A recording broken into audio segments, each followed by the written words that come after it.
Grammy here. I want to explain why I have my mask on, because I have an abscess tooth, going to the dentist tomorrow. I'm on antibiotics. I can't put my partial in, so I'm toothless on the top of my mouth. So that's why I've got this mask on. This morning I want to talk first about Mary Ann Edgar Budd. She is the bishop who gave the sermon in the cathedral in Washington on Trump's inauguration day.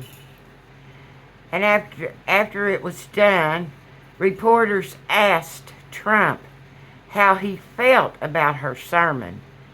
And he said it was not exciting. It wasn't exciting for him. The people on Fox and Republicans in Washington are asking for her to be deported from this country. She was born in New Jersey. She is an American citizen.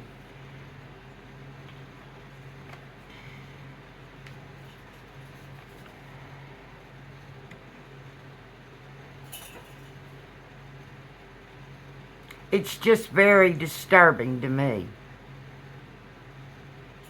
that a minister that would say to Donald Trump that we need to have compassion, mercy, and love for people.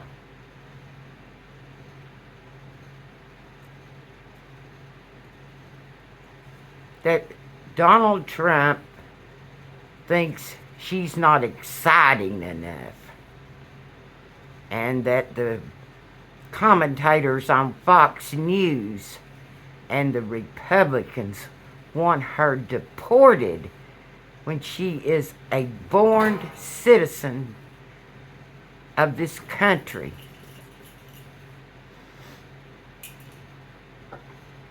I'd also like to mention Michael Fanone, who was one of the Capitol Police, who was beaten, tased, who suffered a stroke because of how he was treated when they were hollering, "Get his gun and shoot him," when they had him down on the ground.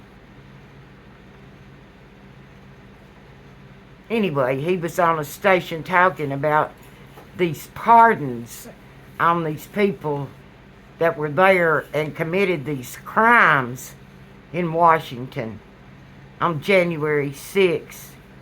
And he said some of the people that believe like they do have been driving past his mother's home and throwing feces on her when she's out in her yard.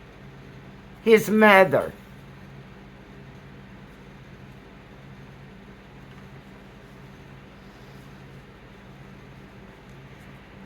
This is something I wrote down. When you put down other people, you say more about yourself.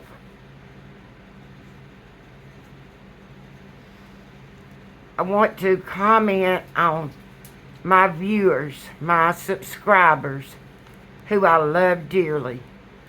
And some of them have, in very loving ways, mentioned that it's all in God's hands, and we just have to leave it to God. And sometimes we do have to do that when we're so tired, when we're sick, to take care of our mental health. Sometimes we just have to say, "Lord, I leave it in your hands." But if we're able to speak up for others who speak out and help them, then that's what we should do. God gave us a brain, and we should speak up for those that are suffering and less fortunate than ourselves.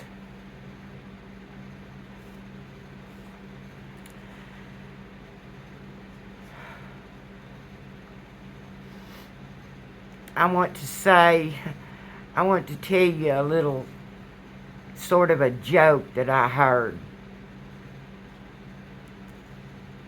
And it pertains to when there's a natural disaster, such as a hurricane or a fire or whatever, a tsunami, I don't know, some kind of natural disaster, Mother Earth. And as I believe, the reason we've had so many lately, it's not so much human error, but there is a thing called climate change that's been talked about for years. And if we don't take heed now, we're destroying this country and this planet. God gave us a brain.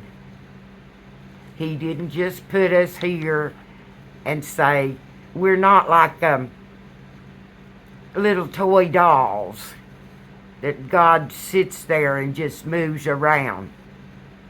We're not made out of plastic and have hollow heads. We have a brain. He meant for us to use our brain for good, as Jesus taught. Anyway, the joke that I was going to tell you. There's a flood coming. And there's a man that has a home. And he sees on the news where the newscasters are saying, you need to evacuate your home. We're going to have flooding. And the man says, God will take care of me. I'm not going to worry about it because God will take care of me. So he stays in his home. The waters start to rise. And he's in the attic of his home.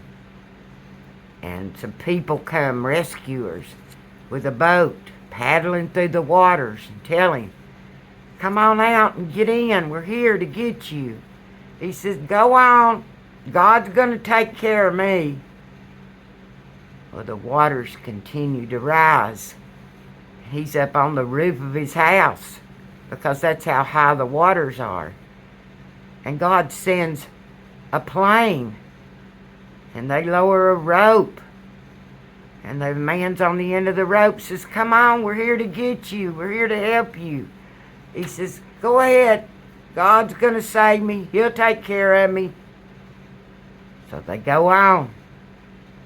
Well, the floods rise and the man dies. He drowns in the flood. And when he ends up at the gates of heaven and God meets him, he asks God, he says, God, I trusted you. Why did you forsake me and let me drown? God said to him, I sent you a message that the waters were coming. I sent you a boat with people to help you. I sent you a plane to pick you up.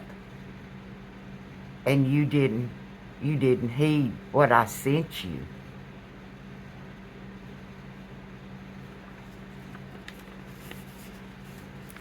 I also believe, because Trump's always saying, he said it a lot, people, whether you heard him or not, because I don't know who has ears to hear. I really don't know. But he has said it a lot. He's going to get retribution, not for himself, but for all of us. Or the MAGAs, because that's who he's talking to when he says this. When he was on the campaign trail for 8 years. I'm going to get retribution for all of you. You know what it says in the Bible? Vengeance is mine, said the Lord. Retribution is vengeance. Vengeance is mine, said the Lord.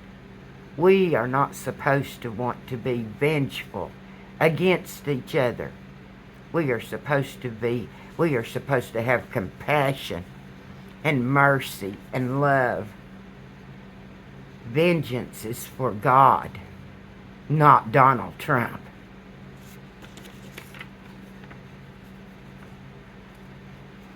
And in our history, we have always had people who protest peacefully for change to move forward, to live in the years ahead, not to go backwards, to move forward. We have a brain. We are not hollow little doll figures that God moves around, little plastic doll figures. Trump has threatened Canada, Greenland, Panama, Mexico, Denmark, Colombia, and China in his first week in office. He has threatened these countries. J.D. Vance said, Trump has done more in 5 days than Biden did in 4 years. What has he done, people?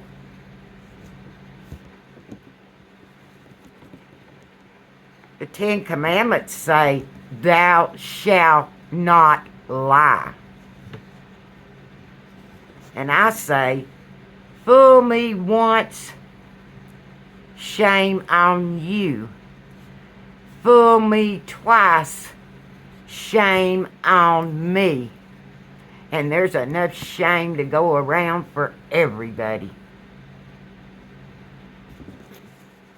What is wrong, people? Use your brain. What is wrong?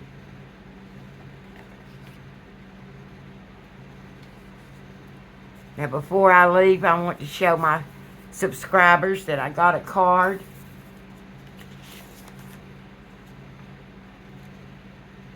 And it says, forget the bills, forget the news, forget the phone, forget your shoes, forget your list of things to do.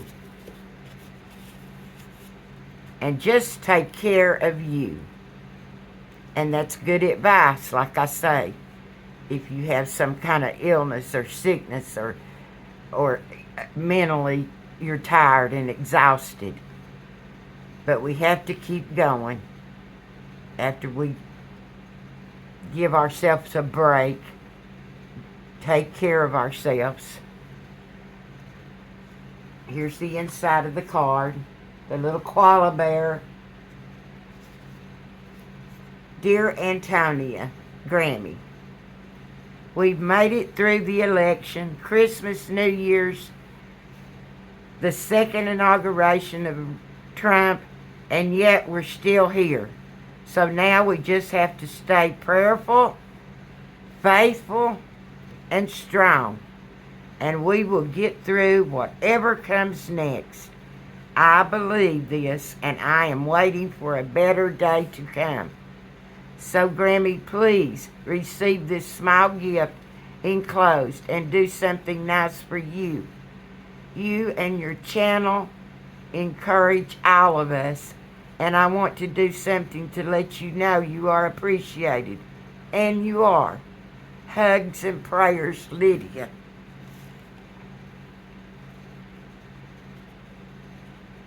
And Lydia sent me $20. I hope you receive this card and gift in all of the love and care it was sent. Be well and stay strong, Lydia. Thank you, Lydia. I love you all. I love you so very much. You mean as much to me as you tell me that I mean to you. So God bless all of y'all. And let's take care of ourselves. But let's keep speaking up. Bye, Grammy.